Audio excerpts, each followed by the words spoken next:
আমাৰ যেটো আমাৰ নিজৰ ইচ্ছা জুবিন ক্ষেত্ৰৰ অকল মানে এখন সমাধি ক্ষেত্ৰ আমি কৰিব খোজা নাই জুবিন ক্ষেত্ৰ এটা এক্সপেৰিয়েন্স চেণ্টাৰ হওক য'ত জুবিনৰ মিউজিয়াম থাকিব এটা এনেকুৱা ধৰণৰ আমি কিছুমান প্লেন এখন বনাইছো গতিকে তাত বহু ধৰণৰ নতুন প্ৰজন্মই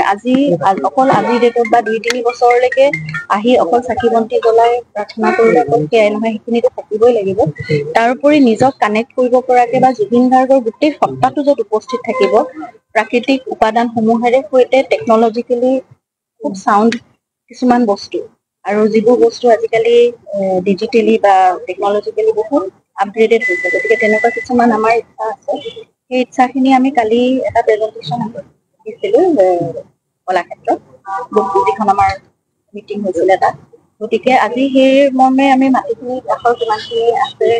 স্থানীয় ৰাইজৰ উপস্থিতিত আমি সেইখিনি চাইছো গতিকে তেওঁলোকে দেখুৱাইছে এতিয়া চাওঁচোন আৰু চৰকাৰী ধৰণে কিমানখিনি আছে তেওঁলোকৰ কাগজ পত্ৰ বা প্ৰশাসনে কিমানখিনি কৰিব পাৰে আমি অলপ পৰিসৰটো ডাঙৰ হলে ভাল আপোনালোকৰ কাৰণে কিমান মান মাটি আছে গোটেই প্ৰজেক্টটো কৰিবলৈ প্ৰজেক্টটো আমি তেনেকে আমি এতিয়ালৈকে কৰা নাই কিন্তু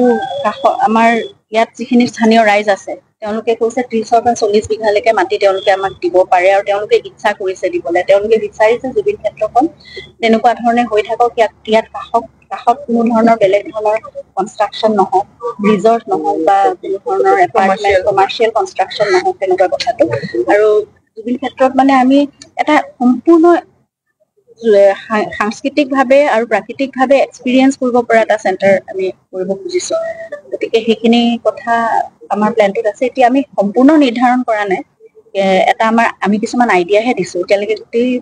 ডিজাইনটোতো কৰা হোৱা নাই গতিকে সেইখিনি আৰ্কিটেক্ট আৰু ডিজাইনৰ আমাক সহায় লাগিব তেওঁলোকে কেনেকে ডেভেলপ কৰে সেইটোৰ ওপৰত কিন্তু অলপ মাটি লাগিব এই 8-10 বিঘাৰ ভিতৰত